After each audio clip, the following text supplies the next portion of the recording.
বিসমিল্লাহির রহমানির রহিম। আসসালামু আলাইকুম।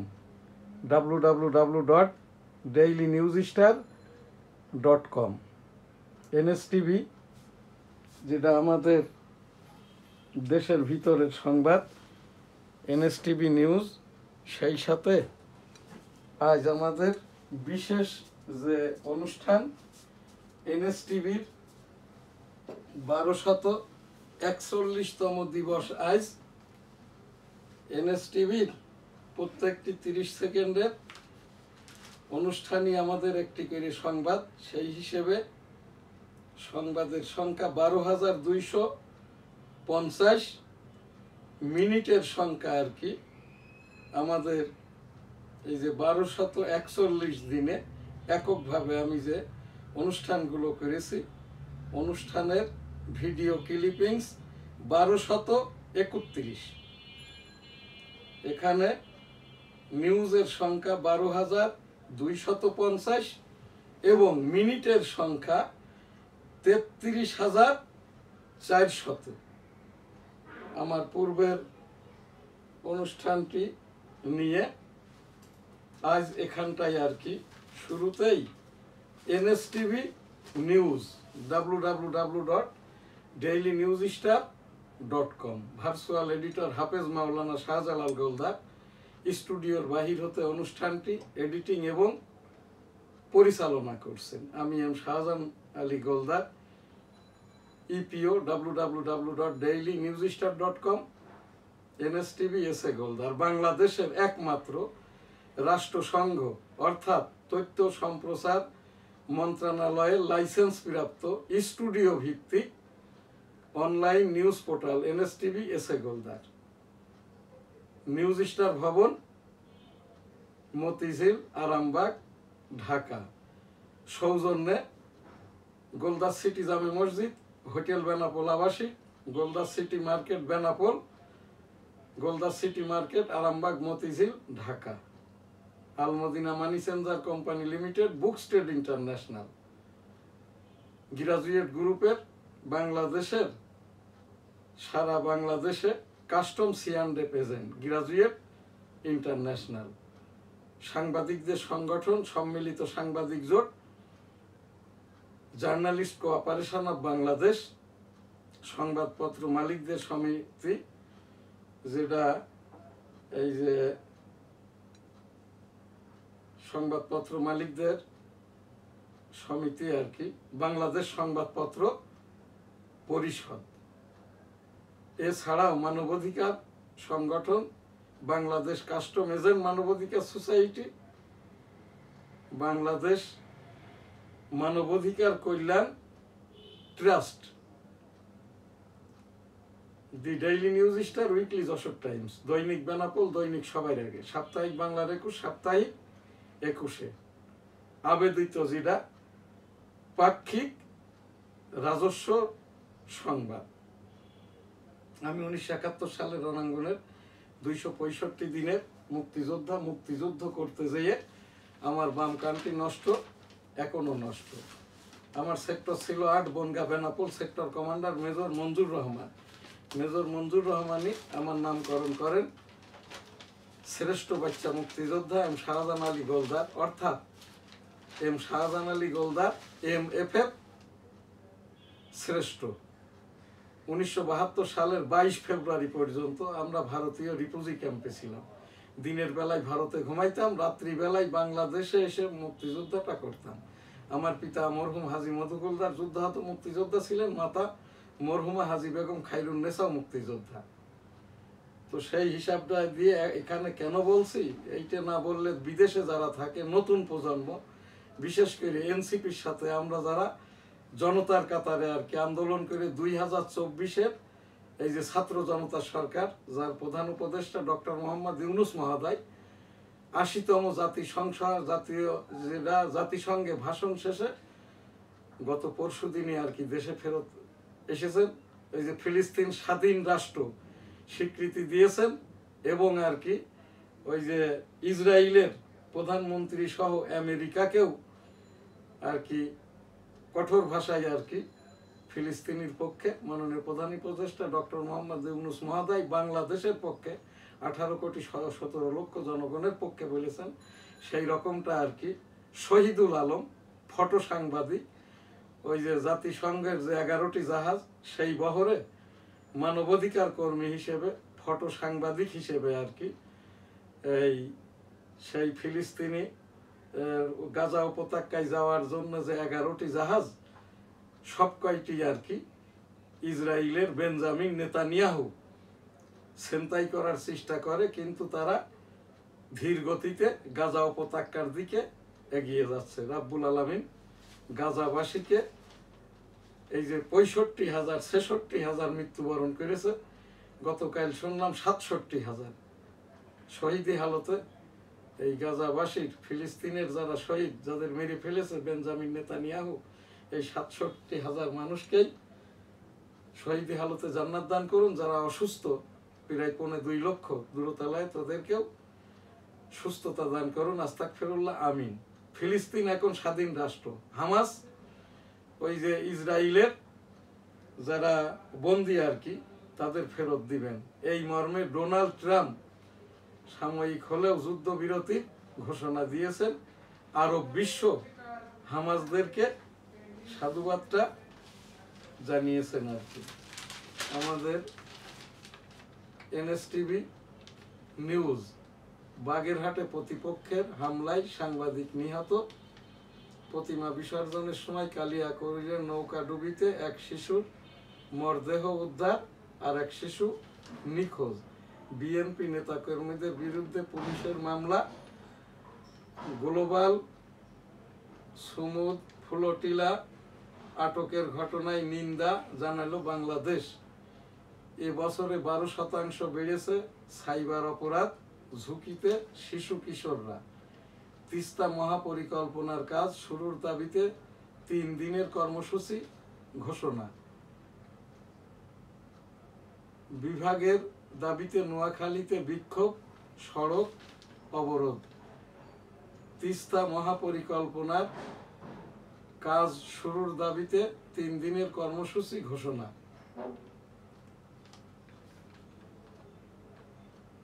গ্লোবাল সুমুদ ফ্লোটিলায় হামলায় নিন্দা ও গাজায় হত্যা বন্ধের দাবি। টেকনাফে 20,000 পিস ইয়াবা জব্দ। সুন্দরগঞ্জে আক্রান্ত গরুর মাংস কাটাই 11 জনের দেহে অ্যানথ্রাক্সের উপসর্গ। কালীগঞ্জে ডাম্প ট্রাকের ধাক্কায় অটোরিকশার 3 যাত্রী নিহত। 2,500-এ উরস থেকে তুলে নিয়ে প্রতিবন্ধী কিশোরীকে ধর্ষণ। নারায়ণগঞ্জে 1 বছরে বন্ধ 55 কলকারখানা। রাজধানীতে যুক্তরাষ্ট্র ফেরত শিক্ষার্থী সহ 3 জনের মরদেহ উদ্ধার। মুন্সিগঞ্জে আধিপত্য বিস্তারকে কেন্দ্র করে সংঘর্ষে 4 জন আহত, ককটেল উদ্ধার। জাবিতে গ্লোবাল সুমুদ ফ্লোটিলায় ইসরায়েলে হামলার প্রতিবাদে বিক্ষোভ মিছিল। ধামরায়ে ডাকাতির প্রস্তুতিকালে মহাসড়ক থেকে আটক 5 পুলিশের বিরুদ্ধে দায়িত্বে অবহেলার অভিযোগ। সিঙ্গাইরে মিটার চুরি করে ফোন নম্বর দিয়ে গেছে চোর। বাগান ইসলামিয়া আলিম মাদ্রাসায় 70 বছরেও বহুতল ভবন হয় নাই। মির্জাপুরে বিএনপির 31 দফা বাস্তবায়নে গণসংযোগ। পরকীয়া প্রেমিকের হাতে গৃহবধূ খুন। ভান্ডারিয়ায় 49 মন্দিরে দুর্গাপূজা সম্পন্ন। শিবচরে রেল লাইনের পাশে মিলল যুবকের লাশ। নরসিংদীতে হিজবুত তাহরীরের মত বিনিময়। শিকারি চিল মেলেনা বিলঝিল বনবাজার। লোহাগাড়াই নৌকা বাইচ দেখতে মানুষের ঢল। কর্ণফুলী পেপার মিলকে আধুনিকায়ন করে চালুর পরিকল্পনা রয়েছে বিসিআইসির পরিচালক। অর্ধেক দামে চাল আটা নিতে রাত থেকে লাইন। রৌমারীতে ব্রহ্মপুত্র নদের তীব্র ভাঙন, সংস্কারের অভাবে জীর্ণশীর্ণ রেলের মোর্তজা ইনস্টিটিউট। প্রবাসীদের ভোটাধিকার নিয়ে একটি লেখা। বৈশ্বিক সাইবার যুদ্ধ, নতুন প্রজন্মের ঠান্ডা যুদ্ধ।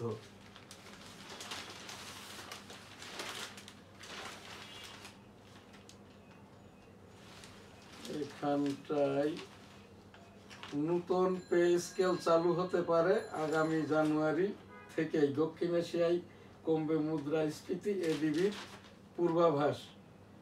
শেয়ার বাজারে অনলাইন বিনিয়োগ। কাজ ভালো করলে 3 মাসের মূল বেতনের সমান ভাতা।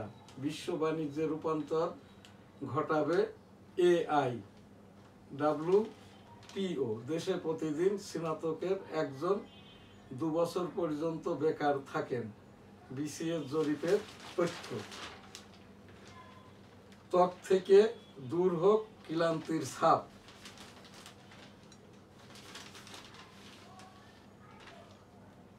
ভাষা সৈনিক আহমেদ রফিকের মৃত্যুতে শিল্প সাংস্কৃতিক অঙ্গনে শোকের ছায়া।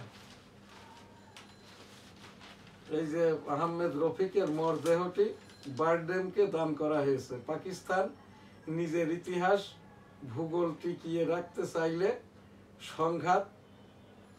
সংযত হোক, ভারতীয় সেনাপ্রধানের হুঁশিয়ারি। তৌফিকার 152 অন্য অ্যাকাউন্টে লেনদেন 700 কোটি টাকা। খুলনায় নেশার টাকা না পেয়ে বাবাকে গলা কেটে হত্যা, ছেলে ও তার স্ত্রী পলাতক। এনএসটিভি নিউজ এখানেই শেষ করছি। 4 অক্টোবর 2025। এনএসটিভি ভবন www.dailynewsstar.com। এখন আমাদের যে প্রোগ্রাম উপস্থাপনামূলক হজ উমরা। লাব্বাইক আল্লাহুম্মা লাব্বাইক, লাব্বাইক লা শারীকা লাকা লাব্বাইক, ইন্নাল হামদা ওয়ান নিয়ামাতা লাকা আল মুলক লা শারীকা লাক। রাব্বুল আলামিন পাক পরওয়ারদিগার বিশ্বের সকল মানুষকে একবার করে হজ উমরা করার তৌফিক দান করুন, আমিন। এবারের হজ প্যাকেজটা 5 লক্ষ টাকা। নিবন্ধন শুরু হয়ে গেছে। নিবন্ধন 70,000 টাকা। আমার এনএসটিভি টেবিল থেকে উপস্থাপনা ধর্ম মন্ত্রণালয় অধীন হজ ফান্ডে হাজার হাজার কোটি টাকা জমা আছে। বাংলাদেশের 1 লক্ষ হাজি সাহেব যারা হজের জন্য ইলিজেবল, সকলকেই 50% করে জিও আকারে ধর্ম মন্ত্রণালয় হতে ভর্তুকিটা দেওয়া হোক। রাব্বুল আলামিন বিশ্বের সকল মানুষকে একবার করে হজ উমরা করার তৌফিক দান করুন, আস্তাগফিরুল্লাহ, আমিন। 1971 সাল রণাঙ্গন মুক্তিযোদ্ধা বিষয়ক একটি উপস্থাপনা। আমি এম শাহজাহান আলী গোলদার, ভারতীয়। আমার পিতা আমার মাতা সকলেই মুক্তিযোদ্ধা, আমিও মুক্তিযোদ্ধা। আমাদের সনদটাও আছে। 265 দিন রণাঙ্গনে বনগা বেনাপোল যুদ্ধ করতে যেয়ে আমার বাম কানটি নষ্ট হয়, এখনো নষ্ট। সিএমএইচ বলে দিয়েছে এটা আর ঠিক হবার নয়। 1971 7ই মার্চ বঙ্গবন্ধুর সেই ঘোষণায় এবারের সংগ্রাম মুক্তির সংগ্রাম, এবারের সংগ্রাম স্বাধীনতার সংগ্রাম। জয় বাংলা, ইনশাল্লাহ। আসসালামু আলাইকুম।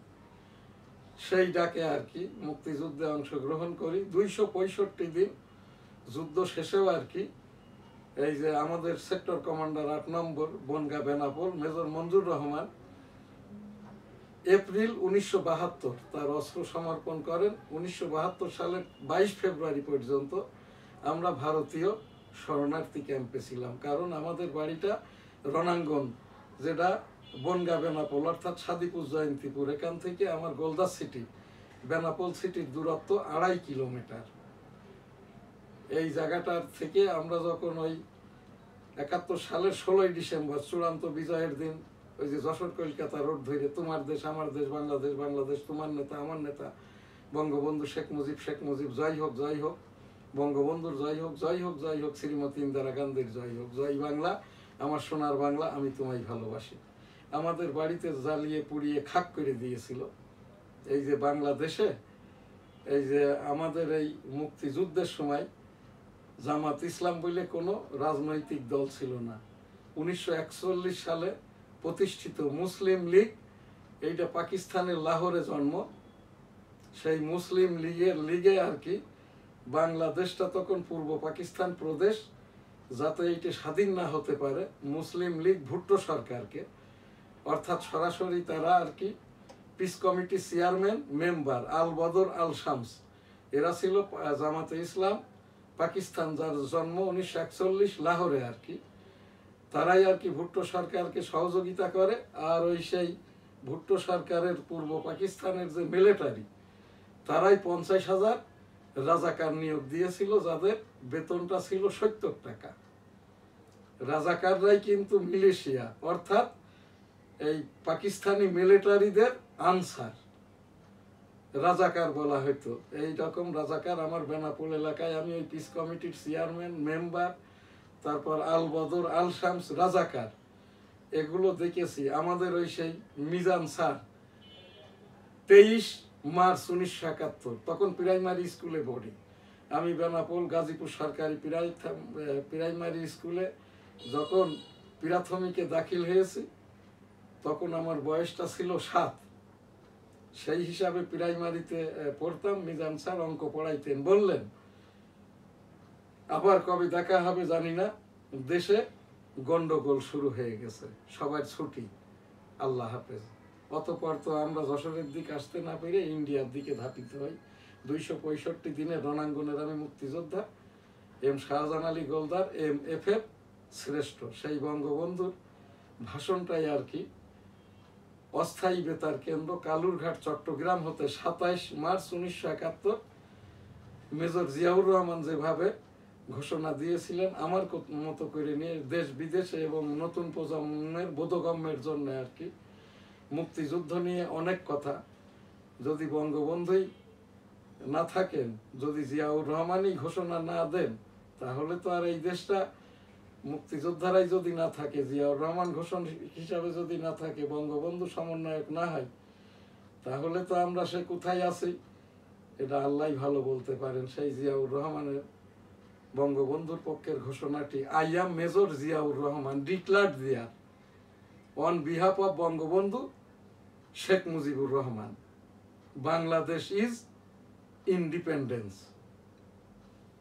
জয় বাংলা আমার সোনার বাংলা আমি তোমায় ভালোবাসি।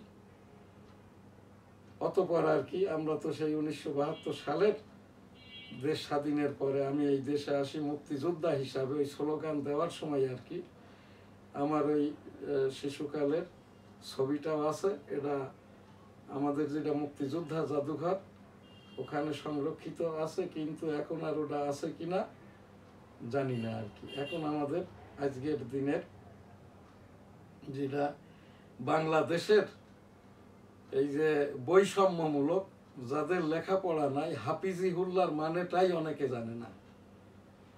হাফিজি হুল্লা বলে কোনো ডিগ্রি নাই, কোনো প্রতিষ্ঠানও নাই। তবে যারা আলেম উলামা নয়, যারা মুফতি মাওলানা নয়, যারা ঢাকা বিশ্ববিদ্যালয় হতে ইসলামিকভাবে ওই যে পোস্ট গ্রাজুয়েশনধারী নয় আর কি, তারা তাহলে কি, তারা আল্লাহওয়ালা। মহানবী মোহাম্মদ রাসূলুল্লাহ সাল্লাল্লাহু আলাইহি ওয়াসাল্লামের বিদায় হজের ভাষণে 11 নম্বর পয়েন্টে আছে আর কি, সামনের বিদায় হজে যদি আমি উপস্থিত নাও থাকতে পারি, পাক কালাম হাদিস পাক কিয়ামত পর্যন্ত মুসলমানদেরকে ইসলাম ধর্মকে নিয়ে যাবেন। মসলা মাসাইলে এসছে, হাদিসে এসছে, আল্লাহওয়ালাগণ, আলেম উলামাগণ, পীর মাশায়েখগণ নিয়ে যাবেন মহানবী মুহাম্মদুর রাসূলুল্লাহ সাল্লাল্লাহু আলাইহি ওয়াসাল্লামের বিদায় হজের ভাষণের পরে 33 পয়েন্ট রাব্বুল আলামিন সূরা মায়েদার মাধ্যম দিয়ে কবুল করে নেন এবং মুসলমান এবং ইসলাম ধর্মকে আল্লাহ তাআলা কবুল করে নেন। তো সেই হিসাব দিয়ে এখন যেটা হচ্ছে গীবত, গীবত এবং গীবত, এইটা আমরা না করি। এই যে সব বৈষম্য মাওলানা এইগুলো করছে আর কি, এই যে আমির হামজা এখনো লেখাপড়া জানে না।